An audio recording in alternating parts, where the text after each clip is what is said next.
Hello, নমস্কার। চলে এলাম আরেকটি ব্লগ ভিডিও নিয়ে।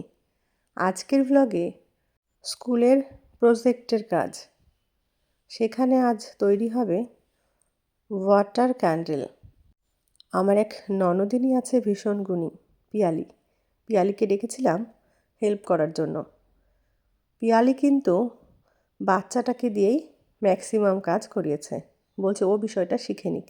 এটা আমার ভীষণ ভালো লেগেছে যে ও কিন্তু পুরো ক্রেডিট বাচ্চাটাকেই দিতে চেয়েছে এবং বাচ্চাটাকে দিয়েই সব কাজ করিয়েছে। এই দেখুন ছোট ছোট হাতে সব জিনিস কিন্তু জোগাড় করছে, যে গ্লাস দেখাচ্ছে, মোমবাতি দেখালো, আর কি কি জিনিস লাগবে সেইগুলো প্রথমে দেখিয়ে নিচ্ছে। এই যে মাছ লাগছে, ঝিনুক, গাছ, এইগুলো সমস্ত কিছু কিন্তু প্রথমে দেখিয়ে নিল যে কী কী প্রয়োজনীয় জিনিস লাগছে। আপনারা চাইলেও কিন্তু এই সমস্ত জিনিস বানিয়ে নিতে পারেন। সেই জন্যই বেসিক্যালি ভিডিওটা বানানো, যাতে অন্য কেউ দেখে তৈরি করতে পারে। এবার মোমবাতি গলানোর পালা।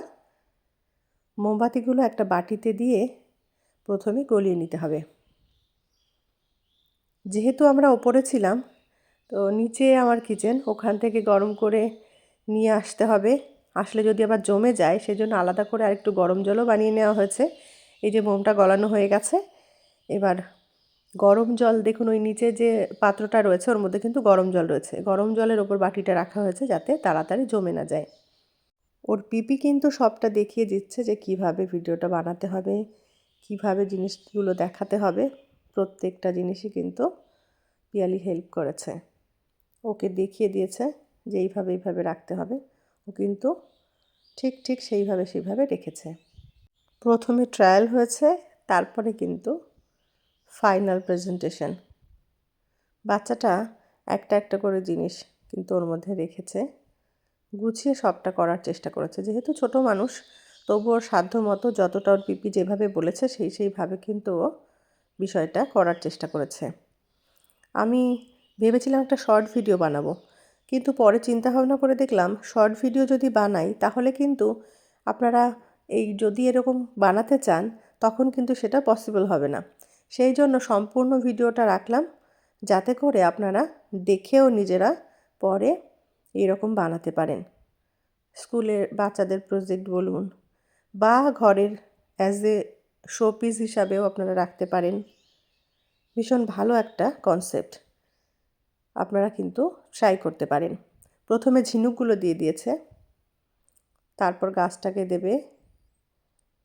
এইবার একে একে অন্যান্য যে জিনিসগুলো, মাছ, খুব বেশি মাছ দেওয়া যাবে না যেহেতু স্পেস কম। আমি আরেকটু বড় বা একটু মোটা গ্লাস খুঁজছিলাম, কিন্তু দোকানদার ওইভাবে একটা সিঙ্গেল গ্লাস দেবে না। এই গ্লাসগুলো সিঙ্গেল বিক্রি হয়, সেই জন্য এই গ্লাসটা বাধ্য হয়ে নিয়ে এলাম। আর ঘরের যে গ্লাসগুলো আছে, কোনোটা ব্লু কালার, কোনোটা হোয়াইট কালার, কিন্তু অনেকটা লম্বা, যেটা দেখতে কিন্তু ভালো লাগবে না। সেই জন্য অগত্যা এই গ্লাসটাকেই আমরা নিয়ে এলাম। এবার এর মধ্যে দিয়ে দেওয়া হলো জল। দেখুন বেশ খানিকটা জল দিয়ে দেওয়া হয়েছে। এবার কিন্তু গলানো মোমটা এর মধ্যে ঢেলে দিতে হবে। এবার এখানে কিন্তু এই যে মোম দিয়ে দেওয়া হলো, এখানে কিন্তু একটা টুইস্ট আছে। বাচ্চাটা তখন থেকে ওর পিপির পেছনে লেগেছে যে এটা কালারিং করতে হবে। তো পিপি বলল যে বাচ্চারা যে রং করার সময় কালার পেন্সিলগুলো ইউজ করে, ওর মধ্যেও দেখবেন মোম রং থাকে। সেই রঙের স্কাই রঙের একটা রং পেয়েছে, সেটাকে কিন্তু ওই মোমের সাথে গলিয়ে নিয়ে আর একটা সুন্দর কালার হয়ে গেছে। এই দেখুন, কালারিং চাইলে ওই রকম কালার মিশিয়ে নিতে হবে। এর জন্য আলাদা আলাদা কিনতে পাওয়া যায়। হাতের কাছে আমাদের যা ছিল তাই দিয়ে কিন্তু আমরা এটা বানিয়ে ফেলেছি। আমরা কেন বললাম, আমি ক্যামেরাম্যান, আমারও তো ক্রেডিট আছে, আমিও তো ওখানে বসেছিলাম, সবটা নিজে দেখেছি। মোমটা কিন্তু জমতে শুরু করেছে। দেখুন কমন সেন্স কিভাবে কাজ করে। একটা ক্যান্ডেল জ্বালিয়ে নিয়ে মোমটাকে কিন্তু আবার গলিয়ে নেওয়া হলো। প্রথমে একবার দিতে হবে, মাঝখানটা ডাউন হয়ে যায়, সেই ডাউন জায়গাটা কিন্তু আবার পরে ভরাট করে দিতে হয়।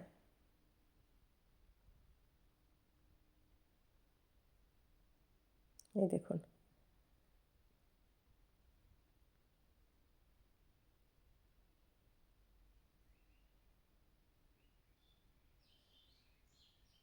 দুটো লেয়ার হয়ে গেছে। এই দেখুন, এবার এটা জমে গেলেই কিন্তু আমাদের ওয়াটার ক্যান্ডেল রেডি হয়ে যাবে। আর সব সময় খেয়াল রাখতে হবে, যেহেতু এটা মোম আর মোমটা গলে গেছে, গলে গেলে এই যে ওস্তাদিটা আমি করছিলাম কাঠি নিয়ে, এটাকে সোজা করার চেষ্টা করছিলাম।